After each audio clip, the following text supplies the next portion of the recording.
secangkir pengharapan untuk mengawali hari ini. Renungan pagi tanggal 8 Mei. Mengenal John Lovebrow, pengkhotbah cilik. Ratapan 3 ayat 27 berfirman, "Adalah baik bagi seorang pria memikul kuk pada masa mudanya." John Lovebrow, 1832 sampai 1924, berusia 16 tahun ketika ia merasakan panggilan untuk berkhotbah. Selama 9 minggu ia menderita malaria. Dalam keputusasaannya, ia akhirnya berseru, "Tuhan, singkirkan rasa dingin dan demam ini. Dan saya akan pergi menginjil segera setelah saya cukup kuat untuk melakukannya." Rasa dingin itu hilang pada hari itu juga.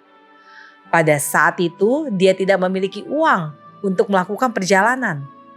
Setelah beberapa minggu memotong kayu, dia berhasil menghemat $1 setelah dikurangi pengeluarannya. Itu cukup untuk membawa saya ke tempat yang saya inginkan. Tetapi bagaimana dengan pakaian? Katanya. Tetangga tempat saya bekerja memberikan rompi dan celana panjang yang sebagian sudah usang. Dan karena dia seorang yang jauh lebih tinggi dari saya, jadi meskipun panjang celananya dipotong 7 inci, itu pun masih jauh dari kata pas. Sebagai pengganti jas panjang, saudara laki-laki saya memberi mantel berkancing ganda yang bagian bawahnya telah dipotong juga.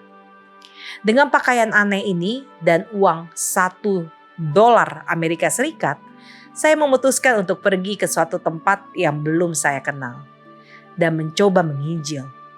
Jika saya gagal, teman-teman saya tidak akan mengetahuinya.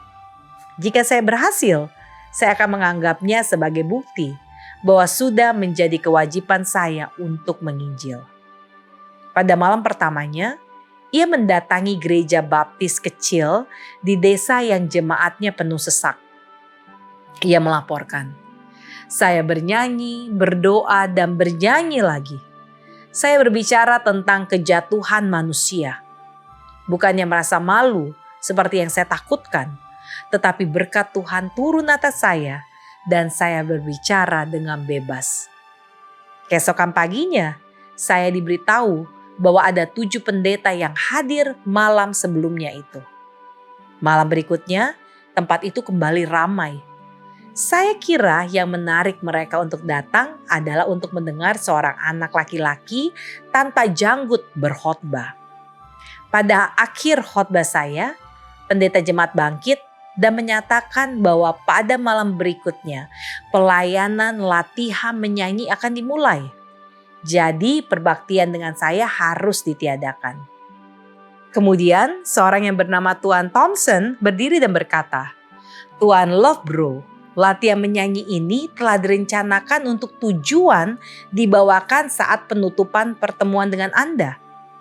Pada saat itu, Thompson meminta pendeta muda itu untuk memindahkan pertemuannya ke gedung sekolah besar tempat ia bertugas sebagai pengurus. Dan sekali lagi, pengkhotbah Advent hari pertama yang sedang berkembang itu berhasil. Jika ia memiliki jiwa yang kurang berani, mungkin ia telah gagal. Saya selalu takjub bahwa Tuhan yang penuh kasih karunia dapat memberkati persembahan yang tampaknya paling sederhana sekalipun ketika persembahan itu diberikan dengan rasa penuh penyerahan. Kebanyakan dari kita memaafkan diri sendiri dan menunggu sampai kita merasa siap. Kenyataannya, keadaan siap itu tidak pernah datang.